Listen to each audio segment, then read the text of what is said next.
봤어요. 맞아요. 그러니까. 예. 그리고 8쪽에 보면 이제 북한 접촉 얘기가 나오지 네, 않습니까? 네. 그리고 실제로 연평도에 수집소를 설치를 하고 제주도로 가고 그래서 가스 폭파, 침몰, 격침, 난사, 헬기 투입을 하는데 용역 업체가 동원이 된다. 그러니까 이게 무슨 저기도 중국 용역 업체를 자꾸 언급하고 있거든요. 중국? 네, 중국 용역 업체를 끌어들인다. 예. 그러니까 도대체 무슨 상상을 해서 저런 말들이 나오나. 더군다나 저 문건을 작성한 사람은 노상원이라는 정보사령관이란 말이죠. 그렇습니다. 그런 대북 공작 작업의 핵심 정보를 다 가지고 있는 사람이 저런 얘기를 하고 있으니까 네. 저게 그냥 망상이라고만 볼 수 있느냐. 연평도로 이동시켜서 용역회사를 부른다. 우리 군이 하면 증거가 남는다. 네. 중국 용역을 써야 된다. 뭐 이런 얘기들이 그리고 난사 뭐 폭파 이런 말들이 너무 자주 나오고 있고요. 시한폭탄 가방에 시한폭탄을 넣는 것 같아요. 그런 얘기들도 있기 때문에 네.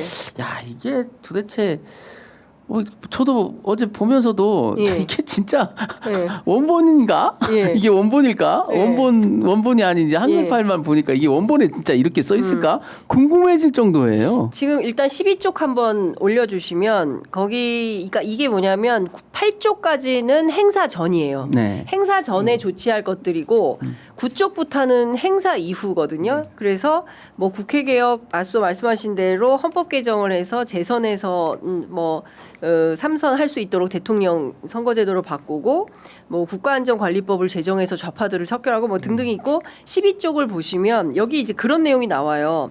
수거팀 조치 후 수사가 있을 것이다. 용역업체와 외국, 중국 용역업체, 아군을 사용 시는 수사를 피하기 어렵다. 예. 북에서 조치한다. 이게 그러니까 뭐 북한이 예. 자기들을 도와줄 거라고 생각을 하는 건가? 아니 어떻게 봐야 그건 돼요? 아닌 것 같아요. 예, 어떻게 봐야 사실은 돼요? 이게 그들 표현에 의하면 수거 장소 A급 수거 장소가 연평도로 돼 있잖아요. 네네. 그리고 2차 수거 장소가 오암리가 자주 예, 등장. 오음리, 예. 오음리. 예. 오음리가 자주 등장하는데 오음리는 그 연천군의 완전히 접경 지역, 휴전선 예, 예. 접경. 휴전선에 붙어 있는 지역이잖아요. 예. 근데 이게 왜 수거 장소를 저렇게 이동 거리가 먼 연평도나 오음리 이 휴전선 쪽에 잡았을까를 생각해 보면 네. 그래서 중국 용역 얘기를 하는 것 같아요. 그러니까 이른바 제거를 한단 말이죠. 뭐 다 죽인다는 얘기인데 쉽게 얘기하면 예. 다 죽이는데 이거를 북한에서 납치해서 북으로 끌고 가려고 하다가 뭐 저항을 했던 뭐 이동이 용이치 않아서 다 죽이는 시나리오를 짰던 거 아닌가. 네네. 그래서 수거 장소를 완전히 접경 지역으로 잡아놓고 그 주변에서 용역 업체가 북한군의 역할극을 하는 거죠. 네. 그래서 나중에 수사를 해보면 이게 북한군이 뭐 간첩이 침투해서 납치해서 데리고 가다가 아니면 이들이 그 수거 대상 중에 상당수는 이제 종북 성향을 갖고 있어서 자진 월북하려고 하다가 여의치 않아서 죽은 거로 시나리오를 짰던 거 아닌가 싶어요. 맞아요. 거기 보면 의원님 말씀이 좀 일리가 있는 게 나포 직전 격침시킨다는 말이 있습니다. 북쪽에 노출을 시켜가지고 이렇게 보낸 다음에 이게 이제 북쪽에서 뭐가 오면 그쪽도 대응을 할 거 아닙니까? 그러니까 넘어가는 것처럼 그 시나리오를 만들어서 그 전에 격침시켜 버린다. 이런 그러니까 이게 어떻게 보면 우리 남북 그 분단이라는 참 이게 우리한테 너무나 아픈 역사요, 현실이요, 그 장애요. 그렇잖아요. 극복해야 될 문제인데 이들은 이런 것조차도 자기 정권 유지를 위해서 이용해 먹는데 혈안이 돼 있는 거죠. 이런 그 분단 현실을 가지고 네. 자기들 정치적 욕구를 해소하는 아주 좋은 방만으로 결국은 내국인을 이용해서 살상을 하게 되면 증거가 남고 수사를 받으니까 그 북쪽을 이용한다. 혹은 중국 용역을 써서 북쪽에 행세를 하게 만들어 가지고 그러니까 정말 천인공노할 일이고 이게 밝혀진다면 이들은 중형을 해야 된다. 그러니까. 저는 개인적으로는 사형까지는 너무하지 않냐라는 생각을 했었는데요. 네.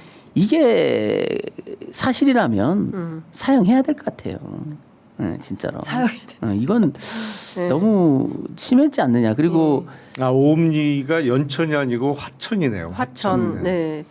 그 저 13쪽에 보면 북한 그러니까 북의 침투로 인한 일제 처리 방법 이제 그게 지금 말씀 주신 이제 그런 내용이고 그럼 북한하고 어떻게 접촉할 거냐 비공식적인 방법이 있고 무엇을 내줄 것인가 뭐 이런 얘기가 또 있어요. 그러니까 북한하고 협상을 하겠다는 건데 근데 이 발상 자체가 너무 끔찍한 건데 그 연평도 행사 후 그러니까 연평도에서 네. 다 처리를 네. 한다는 얘기죠.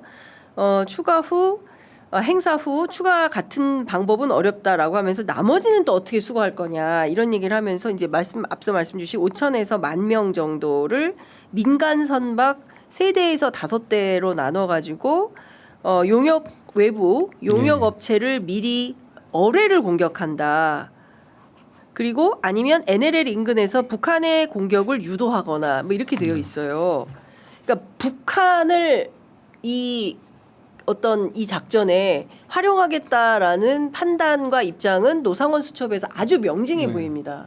네. 그러니까 요거는 그 후속 작업으로 정리를 해놓은 것 같아요. 그러니까 네. 1차는 그 자작극으로 사실은 자작극으로 처리하고 네. 그리고 대량의 그 대규모 인원을 처리할 때는 예. 뭐 북의 협조를 받아서 그 북에서 어뢰로 공격하거나 뭐 이런 식으로 시나리오를 짠 것 같은데 네.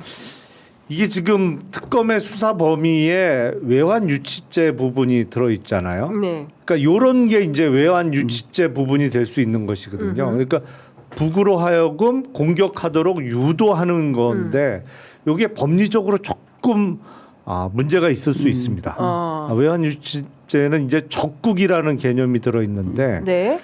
거기서 북한을 적국으로 볼 수 있느냐?